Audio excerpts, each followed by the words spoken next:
to play.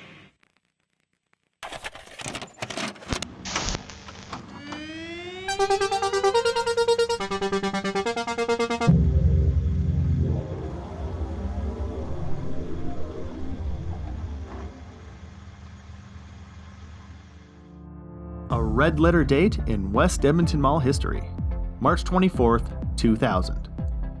Almost 20 years earlier, West Edmonton Mall opened its doors for the very first time. And in the years that followed, it underwent two major expansions. Its 1983 Phase 2 expansion brought with it the first iteration of Fantasyland, and its gargantuan Phase 3 expansion, completed in 1985-86, more than doubled the size of what was already the world's largest shopping mall. West Edmonton Mall would not undergo any further expansions for more than a decade. Not until the eve of the new millennium. But this Phase 4 expansion wasn't like the ones which came before. The footprint of the mall wasn't really changing. Rather, it was a reworking of the area which was formerly home to the mall's fourth department store location. Back when Phase 3 first opened, it included a large anchor tenant space at the far end of the Deep Sea Adventure Lake.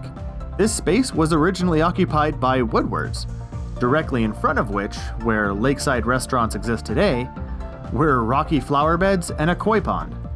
It was actually a nice little area, one which doesn't get enough attention when remembering all of the nostalgic things that the mall used to have. Woodward's eventually went bankrupt, and the Hudson's Bay Company purchased much of its assets. So, for a time, West Edmonton Mall actually had two full bay department stores in the same mall. Casual days and downtown nights, we've got the look that's always right.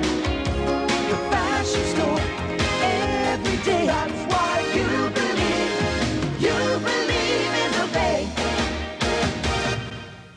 It worked for a while until, well, it didn't, and they closed their lakeside location. It was this new vacancy in Phase 3 which sparked West Edmonton Mall's Phase 4 expansion. The area dedicated to the former two-level department store would be removed, replaced by an expanded mall concourse. Even with this expansion of the mall area, there were still huge areas for retail, like the supersized Chapters and HMV locations. There was also a performance stage, and of course, the new third-floor mega theater featuring a larger-than-life fire-breathing dragon. The heat is enough to bake a marshmallow. But the area also opened with the biggest, flashiest, and most technologically advanced mega arcade that Edmonton had ever seen. Palladium. All right, this is what Palladium in the mall looks like right now. Still under construction. As you can see, they're getting ready for that big opening on March 24th. But I'll tell you, when it's finished, when they get all that done, it's going to be pretty spectacular. And if you were around for the fanfare that came with the unveiling of West Edmonton Mall's Phase 4, you probably remember just how impressive Palladium was. Palladium, the ultimate place to play. A $12.5 million, 37,000 square foot state-of-the-art entertainment complex featuring over 180 games, rides, attractions, and simulators to challenge your mind, body, and soul. Wow, that's quite the description to live up to. Even from the very beginning of its existence, Palladium's approach was to be state-of-the-art. It was one of the first businesses to prioritize its job application process with the use of the World Wide Web, using its virtual recruiter kiosk. If you've been in the big mall recently and seen the Palladium, it's called the Palladium that's under construction, you may have asked yourself, what the heck are they building there anyway? Well, Sunny got the scoop of what the Palladium is bringing to town, and if you're a big video game junkie, you might want to get your trigger finger ready. Palladium was designed to be the absolute best arcade experience there was. Oh, except as an employee, you weren't supposed to call it an arcade. That was considered a four-letter word. I've just got this, impression in my head that you guys are just big arcade. Is that all it is to you guys? Is that it to the Palladium? No, quite honestly, we consider ourselves more of an entertainment attraction. At a cost of over $12 million, calling Palladium an arcade might be underselling it just a bit. It featured a state-of-the-art sound system with JBL speakers and subwoofers, and an advanced light show which could rival those of high-end nightclubs. The light and sound show was really an over-the-top endeavor, but we'll touch more on this in a future video. Aside from the games, Palladium featured other facilities as well. They had a sports bar flaunting Edmonton's largest television experience, a 15-foot screen. What better place to go to watch the game? Of course, there were sports-themed arcade games to play in this area as well. They also had their own restaurant, called Palladium Express. It was situated on the lower floor, centrally located, and sold everything from sodas to pizza and even grilled steaks. However, to most people, all of that was, well, secondary. The jaw-dropping reaction for most came from what everyone was there for: the gaming experience. Entering Palladium began with obtaining your play card. The games at Palladium weren't operated by coins or tokens, and while that might seem commonplace today, you have to remember this was 20 years ago. The play card system which Palladium used was innovative. We use a play card system, so you don't have to carry pockets of loonies and tokens, and you simply pre-purchase whatever amount you want on the play card. You simply put them on, and each game has a card reader. The card reader simply deducts the amount of that game from each time you play. The technology was actually developed as a proprietary system for Palladium. It wasn't an off-the-shelf solution. Players could choose from one of two different ways to play: by credit or by time. Credits were pretty standard. You could load your card up with a certain amount of credits, then each game would range from between 2 to 12 credits. A time card would allow players to play as many games as they wanted to within a certain amount of time. And serious players would make use of the available Player 1 membership, so if you happened to lose it, you could retrieve it. But the real bonus was that you would earn points for every dollar you spent. At 1,000 points, you would earn a play day. Unlimited play for a full 8-hour day. My God, it'll be beautiful. After you got your play card, you were ready to play. Wow, Palladium, the ultimate place to play. Upon entering the facility, you'd likely be subject to sensory overload. The path into the Palladium complex from the admissions area led you straight into the heart of video game paradise. Walking into Palladium for the first time was a dizzying experience. You were surrounded with the lights, sounds, and sights of a seemingly endless selection of video and arcade machines. It was like being handed a video game controller for the very first time. You'd just stare at it blankly and ask, what am I supposed to do again? Luckily, once you were able to get your bearings again, you'd soon find that seeking out that one game you simply had to try was pretty easy. Well, at least once you realized that the entire complex was organized by video game category, or as they called them, zones. The entrance to Palladium brought you directly into the middle of the gaming experience. And the first zone within your line of sight would be Sports Zone. This area featured Quarterback Challenge, a supersized football quarterback experience. Or maybe you were looking for something a little more traditional like air hockey. And if that was a little small for you, you could always try Sure Shot Showdown, the full-sized hockey attraction where you shot hockey pucks at a full-sized animated goalie cutout. That game was sure to please. There was also a horseback riding game featuring full-sized motorized moving horses. And all of this was just one zone of Palladium. Directly to the right of the entrance was a definite fan favorite, Target Zone. This area was dedicated to games which handled light guns.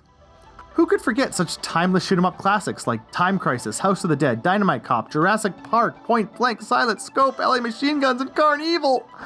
Oh, so much arcade perfection. They even had Brave Firefighters, the light gun game where you used virtual fire hoses to rescue people from a burning building. Now that was a great game. The last zone on the main floor of the multi-level experience was Speed Zone, tucked away in the back. But when I say tucked away in the back, I don't mean easy to ignore. Framed around the massive and impossible to overlook Indy 500 sat Palladium's Speed Zone, home to the various racing and speed-themed games of Palladium. The Indy 500 was a racing simulator experience. Developed by Sega, at a cost of $1.2 million, this attraction took up the biggest footprint in all of Palladium.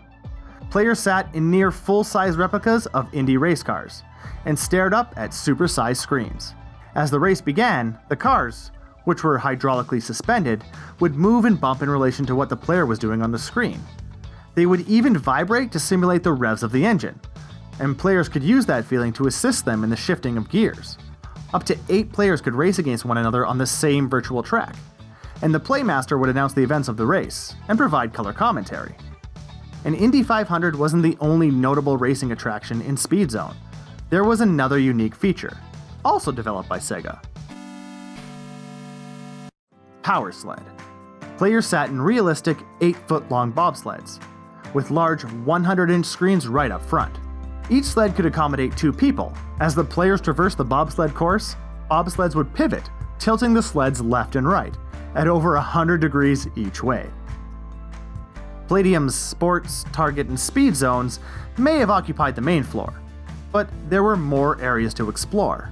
However, they all required guests to climb to a higher elevation, Palladium's second floor. And while most of the other zones existed upstairs, there was a zone which lived between the two, Kids Zone. It resided on the mezzanine, right above the dining area, which itself included touchscreen games you could play while you were enjoying your meal. There's not a ton to say about the kids area. It featured kid-friendly games like Whack-A-Mole, Stompin' Spiders, which is like Stomp-A-Mole, and junior versions of air hockey. Just above Kids Zone was where the serious fighters would come to do battle. Contact Zone. Custom frame cabinets lined the rear wall, and contained all of the most popular fighting games. Set under traditional style paper lanterns, this area was always popular with the arcade-going crowd. And as nice as this area was, the decor may have been overlooked due to the largest attraction in Combat Zone, Combatica. This was a fully interactive virtual fighting game, one which required you to use your own body as the controller. Punching and kicking in the air, and ducking and jumping would control your virtual fighter. Well, it was supposed to anyway. The technology wasn't nearly as seamless as one might expect, and those who gave it a shot more often than not found themselves frustrated at the experience. Whether a player just walked off the game mid-round, or was able to struggle through and finish the match, the experience was rather unappealing. The novelty quickly wore off, and repeat players were few and far between. All of this could be why it was replaced with another attraction, a game from the zone right next door, Music Zone. Guitar Freaks, Drumscape, the record-spinning DJ game Hip Hop Mania, and of course, dancing games were all found here. Palladium actually built its own custom theater for Dance Dance Revolution, which replaced the aforementioned Combatica. At the time, it was one of only 2 big-screen DDR machines in all of Canada. Extreme Zone was the final area on the upper floor. This area was dedicated to the theme of extreme sports. Games like Downhill Bikers, where you pedal a full-size mountain bike down a mountain trail, and Alpine Racer, the downhill skiing simulator. And even Top Skater, the skateboarding simulator that lets you do a kickflip. Do a kickflip! And other skateboarding tricks while navigating a course. But perhaps the most unique game in this area was the virtual reality-enabled Parachute Simulator. Not to be confused with the name of the zone it was in, Jump Zone was a one-of-a-kind experience. Players would strap into a seat, don a virtual reality headset, and embark on a journey through the skies. The floor would even drop out from below the rider, and blow air upward to simulate the sensation of falling. In fact, it was quite realistic. The feeling was, at times, too much for riders to bear. Those were the main zones of Palladium, at least at its opening. Later down the line, another zone was added to the roster, Classic Zone, located just below the Kids Zone on the mezzanine, replacing what was once the seating area for Palladium Express. All of the arcade classics of yesteryear were here: Rampage, Galaga, Puzzle Bobble, and Metal Slug, among others. As if this facility wasn't impressive enough on its own, the feather in its cap was an oversized motion simulator. Greeting gamers as soon as they walked in the door, Maxzilla was a fully enclosed monster truck experience. Players would strap into their seats, the cover would lower into place, and then the truck would rise 6 feet off the ground and balance itself. The drivers would stare at a huge screen directly in front of their faces.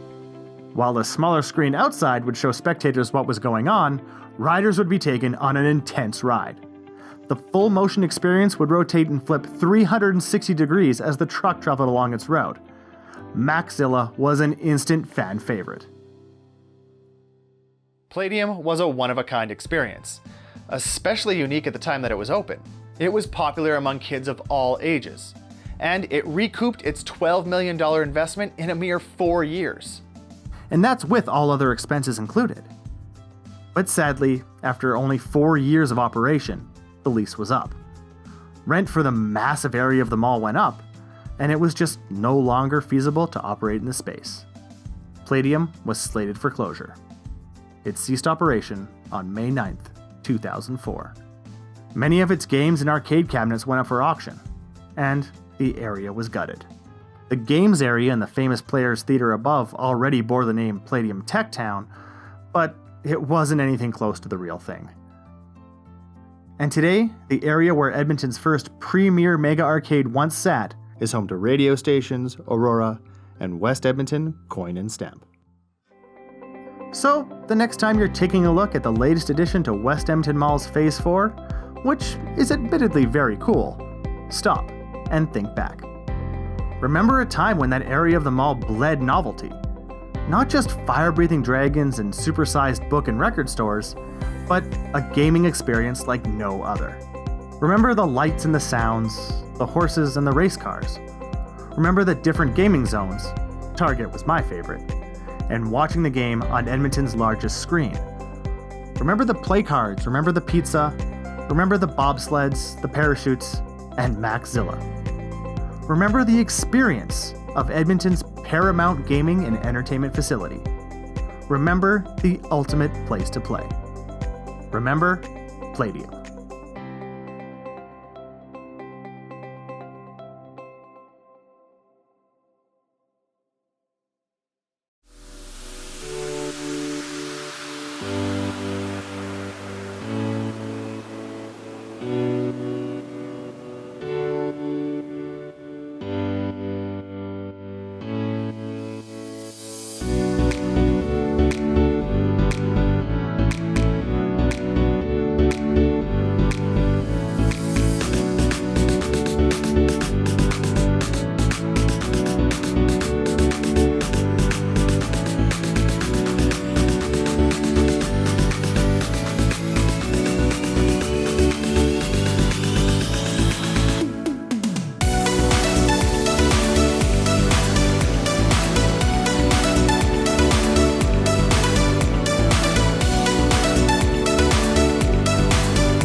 This video would not be possible if not for PalladiumArchive.com, whose generous sharing of information, facts, imagery, news articles, and pretty much everything made this video possible. So for even more awesome memories of Edmonton's ultimate place to play, visit PalladiumArchive.com. And stay tuned to the channel for more videos about Palladium. If you have any questions about Palladium, let us know in the comments below. We'd love to answer them in a future video. And I just wanted to take this opportunity to thank my supporters on Patreon. Patreon is a platform which allows you to support the creators you love. Videos like this take countless hours of work to put together. So if you enjoy them, please consider supporting me at patreon.com/bestedmontonmall. And as always, thanks for being a fan. Were you lucky enough to drive Maxzilla or experience any one of the other arcade games at Palladium? Let us know in the comments below. If you enjoyed this video, please subscribe to the channel. Give us a like and a share, and maybe even visit our Patreon page. And why not check out one of our other videos, all about the greatest indoor show on earth, West Edmonton Mall. Oh, and thanks for watching.